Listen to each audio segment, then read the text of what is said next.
మొదటిసారి రాఖీ కట్టడానికి ఇంతగా ఎదురు చూస్తుంటే అన్నయ్య ఇంకా రాడేంటి? ఇది తనిల్లే అని వీరు అన్నయ్యకి ఫీల్ కలిగించాలి.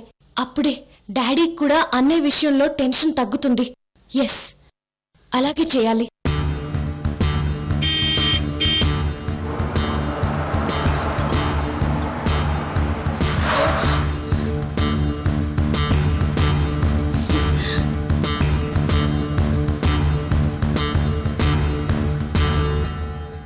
అన్నయ్య, ఒక్క నిమిషం.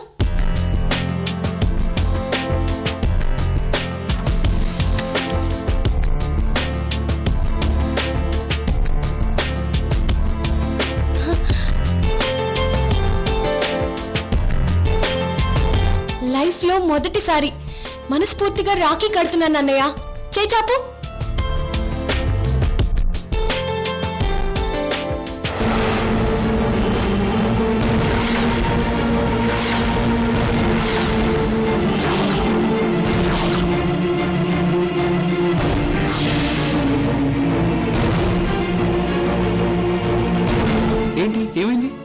ఇదెవరు కట్టారు? తెలియదు దీపు. పని మీద బయటికి వెళ్ళి వస్తుంటే మీద పడింది. ఇప్పటిదాకా ప్రతి సంవత్సరం రాఖీని నా చెల్లెలు ఫోటో ముందుంచి తనే కట్టినట్టుగా తీసి కట్టుకునేవాణ్ణి. ఈసారి అది మిస్ అయిపోతుంది అనుకున్నాను. కానీ నేను ఇష్టపడ్డ రాఖీనే నా మీద వచ్చి పడటం, ఓ పాప వచ్చి దీన్ని కట్టడం చాలా థ్రిల్లింగ్గా అనిపించింది. ఇది ఆ దేవుడే నా చెల్లెలి తరపున నాకు ఇచ్చిన గిఫ్ట్ దీపు. ఏంటి ఆగిపోయామే? కట్టు దీపు. జీవితంలో మొదటిసారి కడుతున్నప్పుడు నువ్వు కూడా నాతోనే ఫస్ట్ టైం కట్టించుకుంటావు అనుకున్నాను. అదృష్టం ఉండాలి కదా. సారీ దీపు, నువ్వు ఈ ఫీలింగ్స్తో ఎదురు చూస్తుంటావు అనుకోలేదు.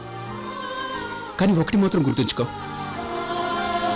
నా చెల్లెలు ఒక్కరితే కాదు, అసలు చెల్లి అన్న పదమంటేనే నాకు ప్రాణం. నువ్వు నన్ను అన్నయ్యగా సిన్సియర్గా ఫీల్ అయినంతకాలం మనస్ఫూర్తిగా నువ్వు నా సొంత చెల్లెలివే. రాఖీ కట్టమ్మా.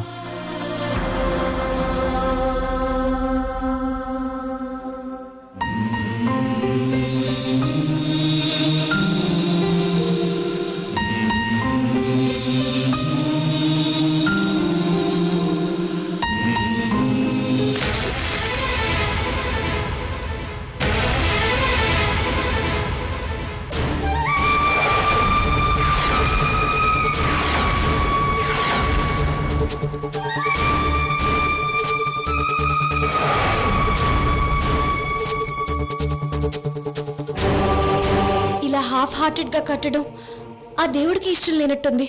సర్లే అన్నయ్య, నో ప్రాబ్లం.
వస్తున్నానక్క, త్వరగా రావే. వస్తున్నా. ఏంటి ఇంతసేపు? ఆ రుత్విక్ గడు వెళ్ళిపోతుంటాడు ఈ పాటికే. పద పద పద పద.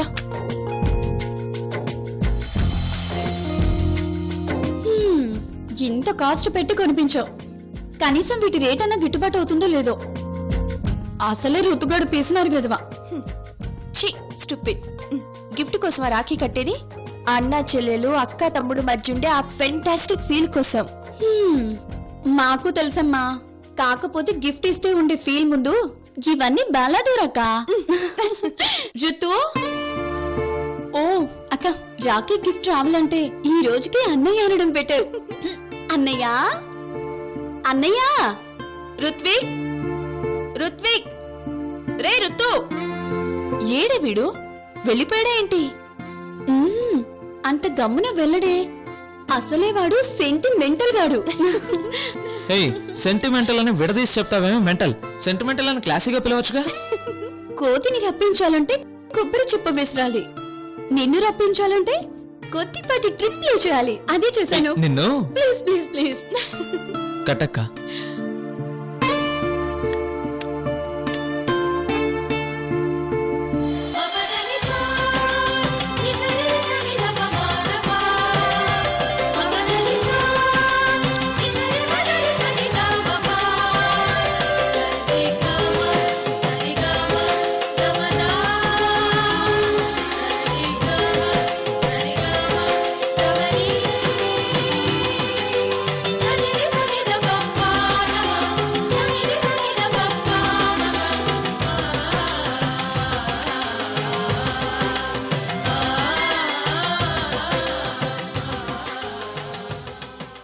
రేయ్,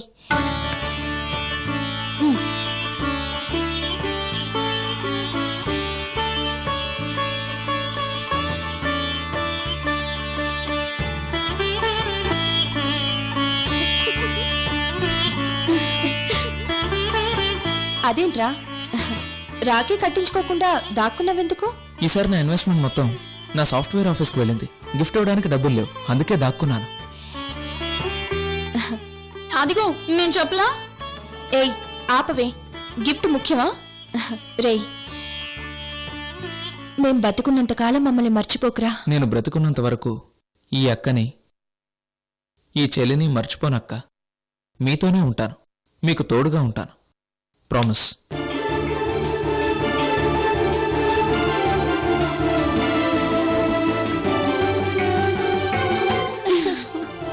టట్టడాయ్. థ్యాంక్స్ రా అన్నయ్య, నాకు తెలుసురా నీ మనసు ice cream.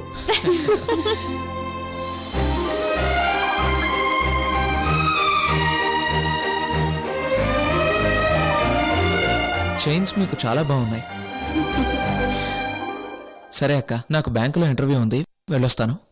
All the best రా. థ్యాంక్స్ అక్క. Bye bye. టాటా.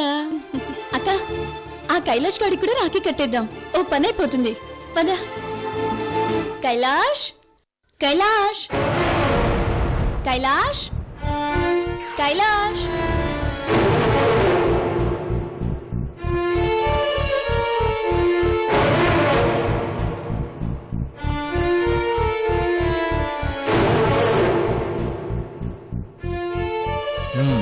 ఇద్దరు చెరో 5,000 తీసుకోండి.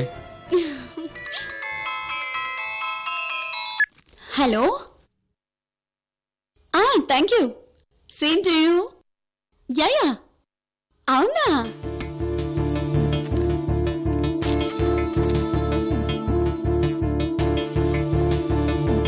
ఈ రక్షాబంధనానికి అర్థం తెలుసా కైలాష్? అక్క చెల్లెళ్ళని బతుకునున్నాళ్ళు రక్షిస్తానని కంకణం కట్టుకోవడం. తెలుసు, అయినా ఆల్రెడీ నేను రక్షించా కదక్క. నీ సీక్రెట్ గురించి నేనెవరికీ నోరు తెరిచి చెప్పలేదే.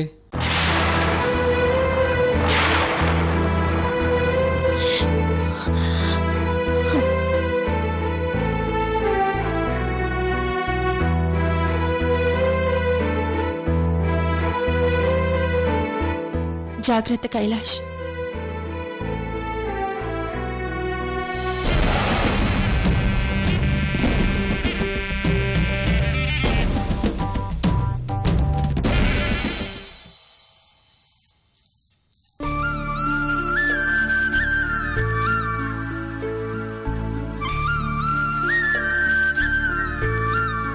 ఒంటరిదాన్ని అయిపోయానమ్మా, పూర్తిగా ఒంటరిదాన్ని అయిపోయాను. నువ్వు లేవు, నాన్న ఉన్నారు, కానీ నాకు మాత్రం ఇద్దరూ లేనట్టు అయిపోయింది.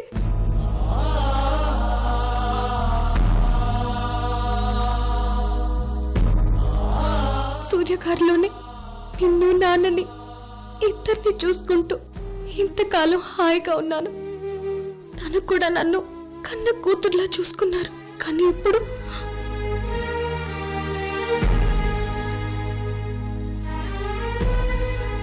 వీరు అనే రావడంతో అంత తారుమారైందమ్మా.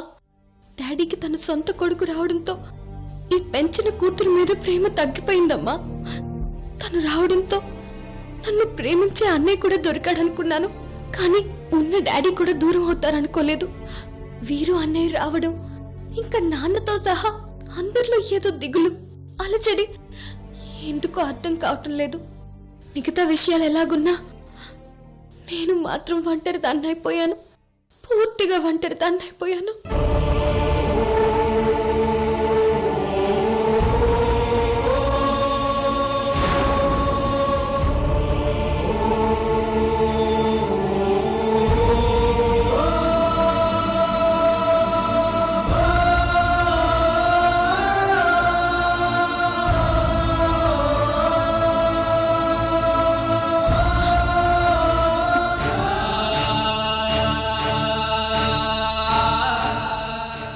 ఏంటమ్మా,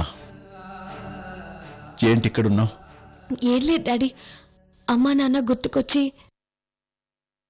అంటే నేనేదో లోడ్ చేశానని మాటేగా.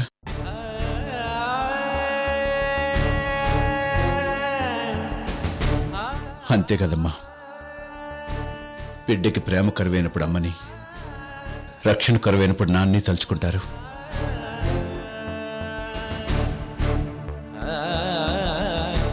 నువ్వు వాళ్ళిద్దరినీ తలుచుకున్నావంటే ఆ రెండు నీకు నా నుండి అందనట్టేగా. చచ్చా, అలాంటిదేం లేదు డాడీ. సడన్ గా ఏదో చెప్పలేని దిగులు, ఒంటరితనంగా అనిపించింది అంతే. నువ్వేది లేదండంలోనే నీ మనసులో ఎంత బాధ ఉందో నాకు అర్థమవుతుంది తల్లి. వీరు అన్నయ్య రావడంతో నీ మీద ప్రేమ తగ్గిందని కదా నీ బాధ.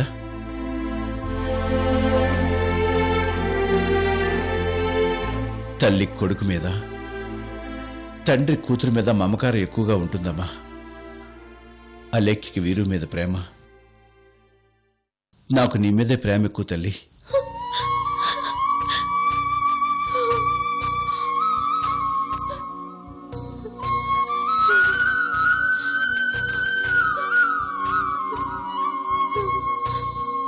నువ్వు నా పెంపుడు కూతురు కాదు దీపు, సొంత కూతురివమ్మా. అంతకన్నా ఎక్కువ.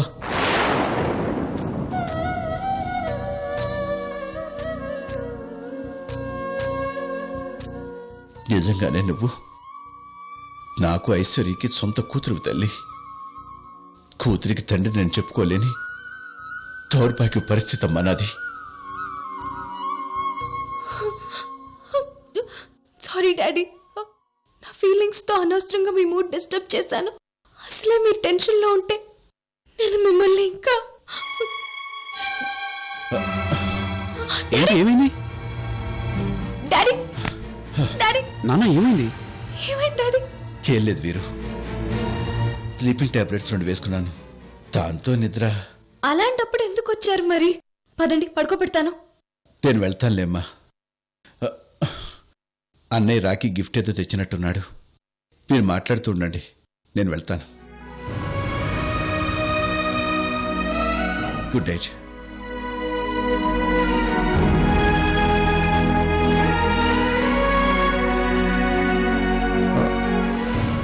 Thanks for the Rakhi Deepu. పొద్దున్న సడన్గా ఏమివ్వాలో అర్థం కాలేదు, అందుకే ఇప్పుడు తీసుకొచ్చాను. తీసుకో దీపు.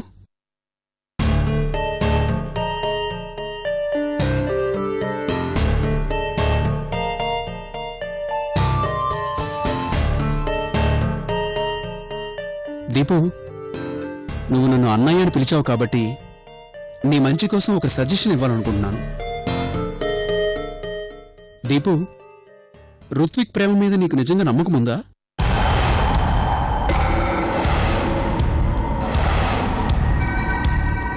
అంటే నేను ఇలా అడుగుతున్నానని ఫీల్ అవ్వకు దీపు. ఎందుకు అడుగుతున్నానో ఆలోచించు. జస్ట్ నా ప్రశ్నకు సమాధానం చెప్పు. ఋత్విక్ నిన్ను నిజంగా ప్రేమించాడా? తాను నిన్ను పెళ్లి చేసుకుంటాడన్న నమ్మకం నీకుందా? 100కి 100 ఉంది. ఓ గుడ్. మనం పెళ్లి చేసుకుందామని ఋత్విక్ నీతో చెప్పాడా? ఆల్మోస్ట్ చెప్పినట్టే. చెప్పినట్టే కాదు, చెప్పాడా? చెప్పు దీపు, ఋత్విక్ చెప్పాడా? లేదు, కానీ తనకి నేనంటే ఇష్టం. మా పెళ్లి జరుగుతుంది. ఆ విషయంలో నాకు ఎలాంటి అనుమానం లేదు. అది నిజం కావాలని నేను మనస్ఫూర్తిగా కోరుకుంటున్నాను దీపు. కాకపోతే ఋత్విక్ నుంచి కూడా స్పష్టంగా మాట తీసుకో. ఆ తర్వాత నువ్వు ఎన్ని సంవత్సరాలు వెయిట్ చేసినా దిగులుండదు. లేదంటే అక్షయ్ విషయంలో నేను బాధపడినట్టు నువ్వు కూడా లైఫ్ లాంగ్ బాధపడాల్సి ఉంటుంది.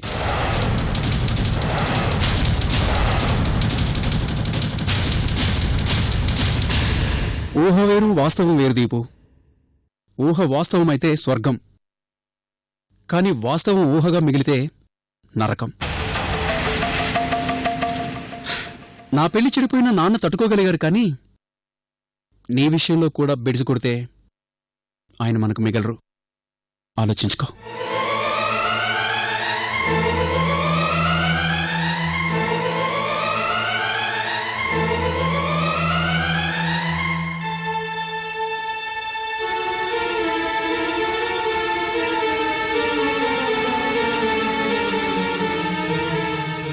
అవును, అన్నయ్య చెప్పింది కరెక్టే.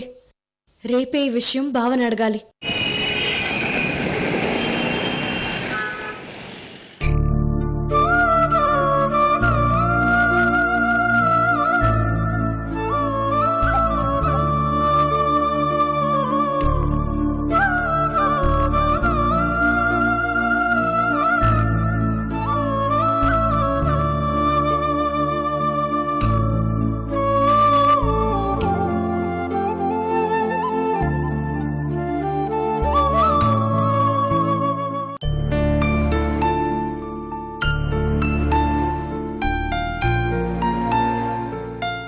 నీ దయతోని గిన్నాళ్ళకు పోరలు కడుపు నిండా తిని మంచిగా పన్నారన్నా గీ పుణ్యమంతా నీదే.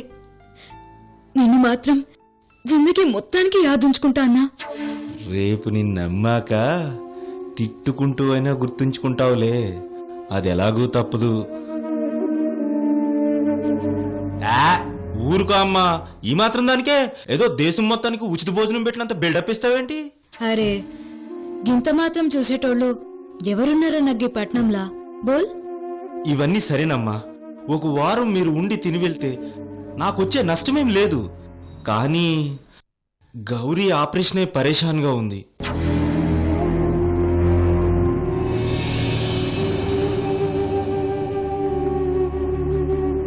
ఒకటి 2,000 కాదు, 2 లక్షలు. ఎలా? గదే నాకు సంజేతలేదన్నా. తిండికి బట్టకి ఏదో ఒక పని చేసి సంపాదిస్తా, కానీ 2 లక్షలు గది వారంలా.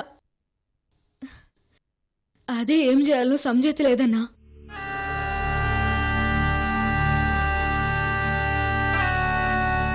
కానీ గౌరీ పానం కాపాడి తీరాలే. నిజమేనమ్మా, 2 లక్షలు, అది వారంలో అంటే నిజంగానే కష్టం.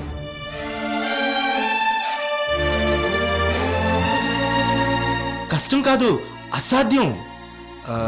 కానీ దానికి 2 మార్గాలున్నాయి.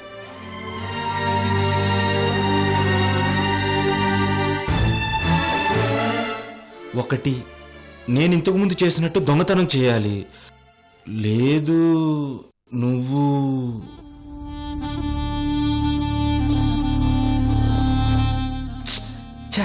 వద్దులే అమ్మా. ఏందో చెప్పన్నా. వద్దులే అమ్మా, ఎంతైనా ఆడకూతురివి, అన్నా అని పిలుస్తువి. వద్దులే అమ్మా.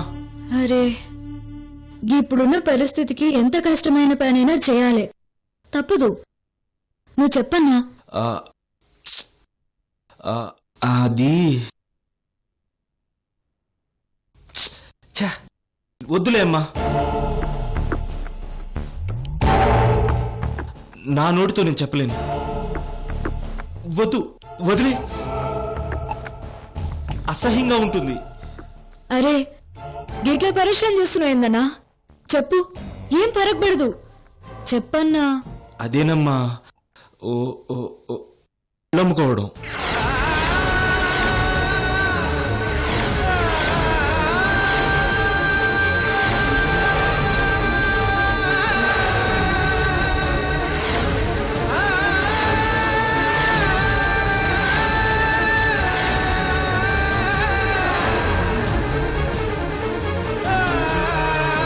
ఆ పని చేస్తే లక్షలు ఇలా వచ్చి ఒళ్ళో పడతాయి.